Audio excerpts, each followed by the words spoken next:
그 관련해서 교수님이 다른 이제 인터뷰에서 부동산원에서 주간 부동산 가격 동향 조사를 폐지해야 한다. 아주 문제가 많다. 이렇게 얘기를 하셨어요.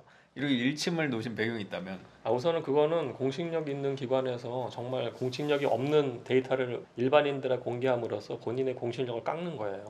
동향 데이터 예. 1년치 정보 공개 청구하세요. 주간 가격 동향은 상승률 나오거든요. 그 상승률로 계속 찍어보시면 이게 어떻게 나오는지 보실 거예요. 이거 말도 안 되는 그래프가 나올 겁니다. 사실은. 주간 부동산 가격 동향 조사라는 것에 대해서 조금 더 설명해 주시겠어요? 그거는 뭐냐면은 예를 들어서 지금 은행에서 하나 하고 한 군데가 있고요. KB은행? 예, KB은행. 예. 이거를 국토부 산하 부동산원에서 하고 있어요. 이거 어떻게 하냐면은 전국에 있는 네트워크가 있으니까 부동산 중개업자들한테 물어봐요. 이거 호가예요, 호가. 지금 어떻게 된 것 같아요? 마켓은 약간 떨어진 것 같아요. 그럼 얼마나요? 0.01% 정도요? 뭐 이런 얘기를 하는 거예요. 0.01%면 한 얼마 정도? 그게 말도 안 되는 게 나오는 게 10억에 한 100만 원?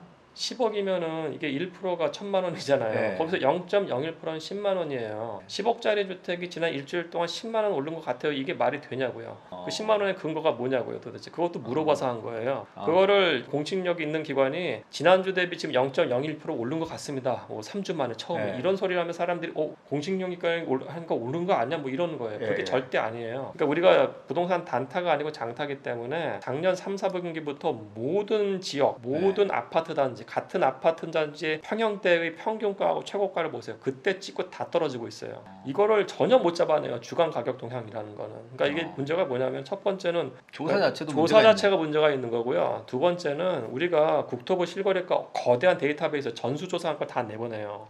그러면 이때 어떻게 하냐면 임대차 3법에서 했던 게 당신들 거래 딱 했으면 한 달 안에 보고해요.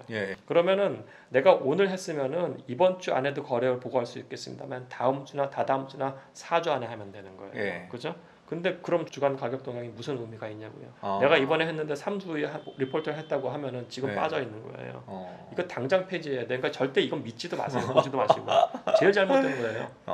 KB에서 하는 건 어떤가요? 그건 민간에서 하는 거니까 그건 나라에서 하는 거고요. 근데 국토부가 본인이 공식 영역이 있는 기관인데 정부기관인데 말도 안 되는 데이터를 해가지고 왜 전 국민을 호도하고 왜곡시키냐고요. 이분들이 뭘 알겠어요. 상식적으로 생각을 해보세요. 중개인들한테 물어봐가지고 그거를 데이터화 시켜가지고 지난주 대비 얼마 올랐다고 하는 게 의미가 있는 건지에 대해서 그거는 말이 안 되는 데이터예요. 만약에 그래프를 찍어보면 올라가고 있겠네요. 그게 아마 이렇게 될 거예요. 그래서 예전에 김현미 장관이 문제가 있었잖아요. 데이터가. 그게 이거 갖고 한 거예요. 안 오른 걸로 나오잖아요. 그게. 장난치는 거예요. 이거. 근데 왜 그때는 또 안 오른 걸로 나왔나요? 이게 안 오르는 걸로 나와요. 그렇게 그냥 조사를 하면은 그러니까 우리가 지수를 만들 때 다양한 방법들이 있어요. 머신러닝을 만드는 게 있고요. 두 번째는 거래가 된 걸 갖고 만드는 방법이 있어요. 이 안에서도 여러 개가 있고 그다음에 이제 호가는 물어봐서 아는 거예요. 얼마에 거래가 됐어요? 물어봐요. 중개인들한테. 또는 이제 지금 시장 가격이 얼마인 것 같아요. 사실은. 지금 도대체 얼마로 예상이 되세요? 가격은? 그럼 이렇게 대답해요. 이게 원래 14억까지 갔던 게 지난주에 가격이 좀 안 좋아서 한 10억 됐네요. 근데 제가 봤을 때 이 10억은 말이 안 되고요. 한 12억이 맞을 것 같아요. 이렇게 얘기해요. 그래서 이런 호가 기반의 지수는 두 가지 문제점이 있는 게 평화라의 이슈가 있어요. 그러니까 급등락을 절대 못 맞춰요. 그러니까 이게 굉장히 평화래요. 두 번째는 이게 시차의 문제가 있는 게 꺾이는 지점을 절대 못 맞춰요. 항상 늦게 맞춰요. 물어보는 거니까요. 지난달 14억인데 이번 달 10억이 됐다고 쳐보자고요. 그럼 이 사람은 어떻게 됐냐면은 14억에서 10억 된 거 너무 이상하고요. 제가 봤을 때 13억 정도가 된 것 같아요. 이렇게 얘기해요. 근데 그 다음 달에 12억이 10억으로 떨어졌다고 치자고요. 그럼 이 사람은 또 어떤 얘기를 하냐면 그래도 약간 이상한데 아마 그래도 하면 13억이 아닐까요? 그렇게 얘기해요. 그 다음에 또 떨어지기 시작하면 그때 얘기를 하는 거예요. 아무래도 이게 마켓이 꺾인 것 같습니다. 근데 제가 봤을 때 9억은 아니고요.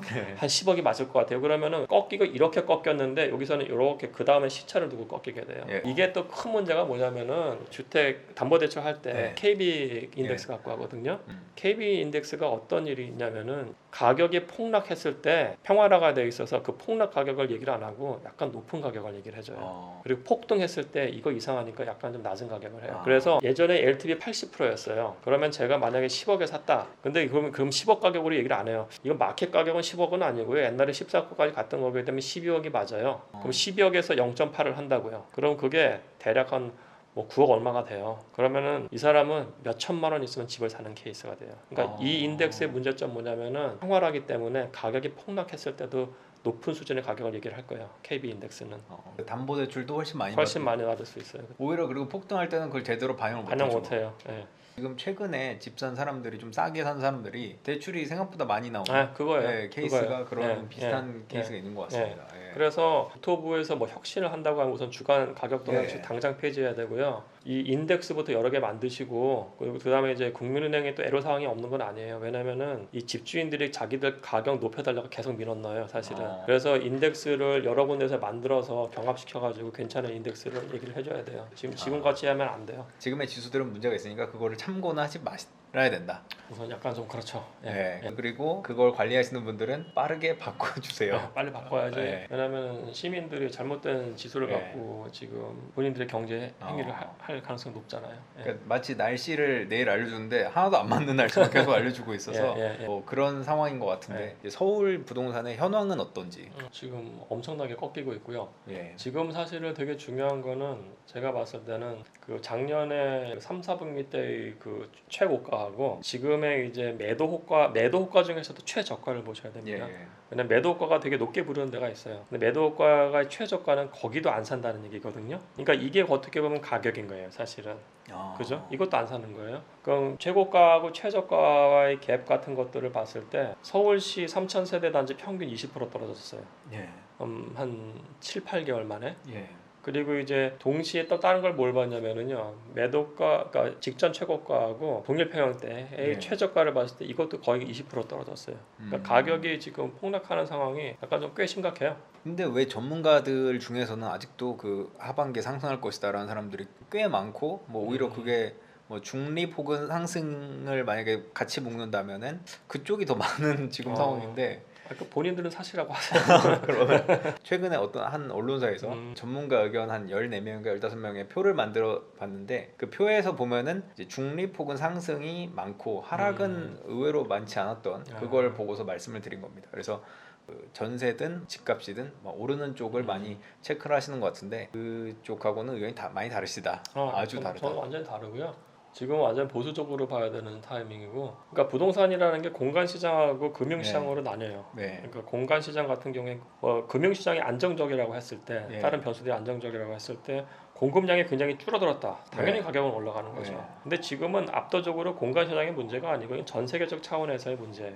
유동성, 이걸 잡기 위한 기준금리, 네. 금리를 넘어서는 그런 팩터는 없어요. 지금은요. 네. 무조건 금리가 사실상 중력이랑 마찬가지다. 네. 이제 대표 단지 현황을 좀 짧게 얘기해 주시면 될까요? 뭐 예를 들어 가지고 저희가 이제 3,000세대면 몇 개를 봤어요. 뭐 도곡 렉스, 남산 타운 아파트, 그다음에 엘리트 뭐 이렇게 봤는데 특히 이제 약간 좀 신기한 게 강남 3구에서 송파구가 강동구랑 거의 같이 움직여요. 강동구랑 같이 움직이고 이제 제가 엘리트를 부른 이유는 뭐냐면은 엘스하고 리센스하고 이제 트리지움인데 여기가 각각 5,000세대씩이에요. 거의 15,000세대거든요. 거기서도 가장 많은 게 33평 세대가 제일 많아요, 사실은. 그러면은 15,000세대 중에서 33평대만 딱 뽑아서 봤을 때의 어떤 패턴이라는 게 지금 굉장히 명확해요. 여기 떨어지는 게 굉장히 많이 떨어지고 있고 이건 뭐 그 아파트가 잘못됐다고 나쁘다는 게 아니에요. 그 마켓 상황이 그렇게 간다면 어쩔 수가 없는 거예요. 그래서 뭐 고점 대비 뭐 20%뭐 거의 다 된 거기 때문에 만약에 여기가 그렇게 떨어진다고 하면은 33평대 아파트라고 했을 때 여기보다 약간 좀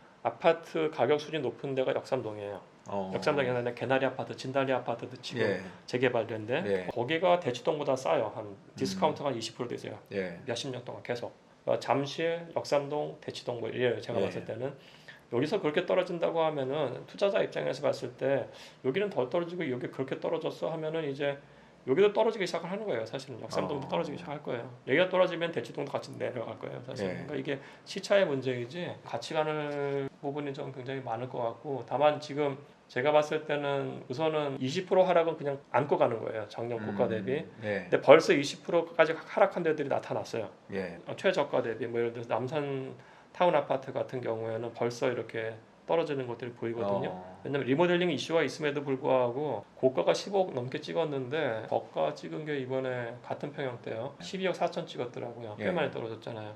거의 20% 가까이 떨어졌어요. 그렇다고 여기가 또 20%더 떨어지는 얘기는 아니에요. 제가 봤을 때는요. 그러니까 이게 전반적으로 누적 하락률이 한 3, 40% 된다고 했을 때 미리 이미 많이 떨어진 데들이 존재를 하는 거예요. 지금. 시차가 있네요. 시차가 있어요. 제 생각에는 좀 단지별로 떨어지는 것들이 좀 꽤 잡혀요. 그래서 이제 교수님이 자주 하시는 말씀 말씀 중에 하나가 강남 불패라는 말은 사실이 아니다 네, 네. 라는 말 하시는데 그 내용을 한번 설명해 주시겠어요? 그러니까 뭐 대표적으로 롱텀 트렌드를 봤을 때 80년대 후반에 네. 87년 8년은 거의 1년마다 100%씩 올랐어요. 강남 아파트. 그래서 나온 게 노태우 대통령이 집값 잡는다고 200만 원 예. 건설이에요. 그래서 빨리 개발을 해버린 거예요. 정말 잘했고요. 분당 개발해가지고 강남 가격은 97년 8년까지 쭉 내려갔어요. 그때 가격 보시라고요. 진짜로 예. 쭉 내려갔어요. 근데 무슨 불패는 쭉 내려갔는데 그리고 네. 97년에 우리가 IMF 맞은 다음에 부모님 세대한테 물어보시라고요. 그때 강남 아파트 팔렸는지. 98년까지 진짜 힘들었어요. 진짜 힘들었고 이제 예. 2000년 들어서 이제 스물스물 상승을 했었고요. 대표적인 트렌드를 그냥 도곡 렉스를 갖고 얘기를 할게요. 왜냐하면 도곡 렉스는 이제 2006년에 준공이 된 거기 때문에 네.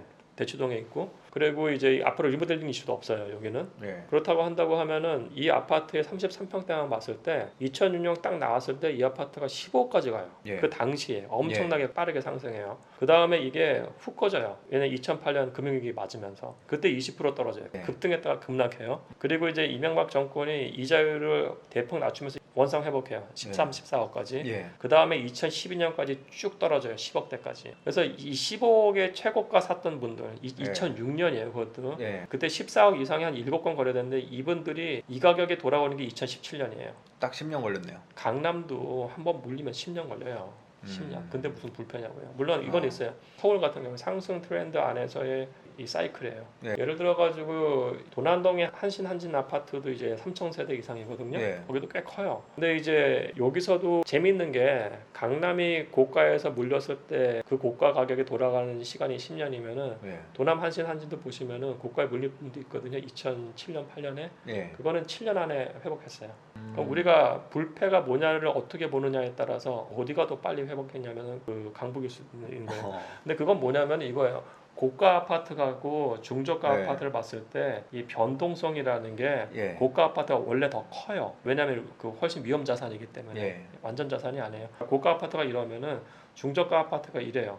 예. 그렇기 때문에 물렸을 때 더 빨리 회복하는 거예요. 고가에서 물렸을 때는 굉장히 길고요. 다만 이건 또 있는 거예요. 이게 급등락이 있기 때문에 강남에 샀을 때 급등할 때 더 높게 갈 수 있는 거죠. 예. 변동성 측면에서 강남 아파트가 불패고 안전자산이 그렇지가 않다는 거예요.